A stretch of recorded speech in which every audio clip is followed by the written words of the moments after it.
Okay, so today we are going to be reading Proverbs 2 and 3 together. So get out your Bibles and your highlighters and let's get reading. So it starts off by talking about how important wisdom is. And I guess, like for me, I didn't really understand wisdom until like yesterday. So I realized that when you're trying to decide what the right thing to do is, or like when you're making decisions about like how to act, like how to treat people or what you should do in certain situations, like having wisdom would be choosing the right thing to do. Like if you had wisdom, you would know which option to go for.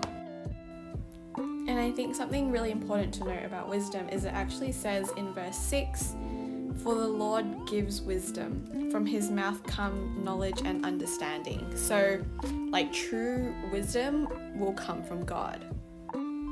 So here I'm just writing down verses 10 and 11 because I really liked those verses, and it makes sense because if you choose the wise thing to do, you will be protected. It will guard you and you will have delight in it. So yeah, just a nice little verse to remind me how important it is to have wisdom.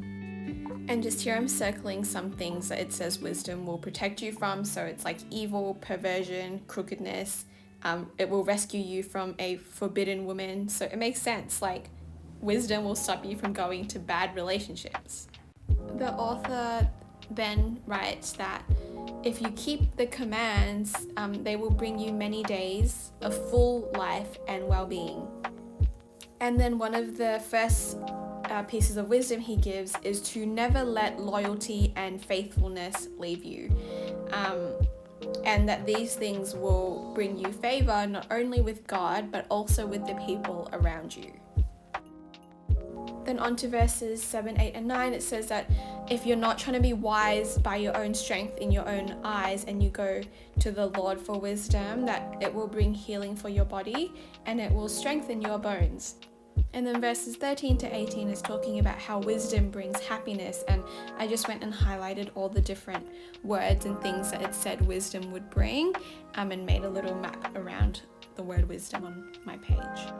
And now the next section, 27 to 35, is talking about how we should be treating other people. So it says that when it is in your power, don't withhold good from someone who it belongs to. So if you can do good to someone and you have the ability to, that you should do it. And the example they gave is like if your neighbor is asking you for something and you're saying, no, like come back later and then I'll give it to you.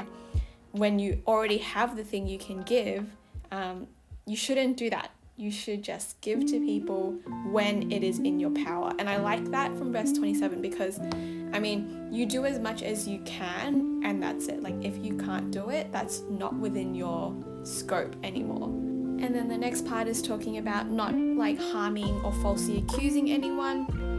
And then it also talks about how we don't need to envy people who are living evil lives because God is a friend to the upright, and what could be more important than friendship with God? And that's it from Proverbs chapter 2 and 3. I hope you guys enjoyed this and learnt a lot.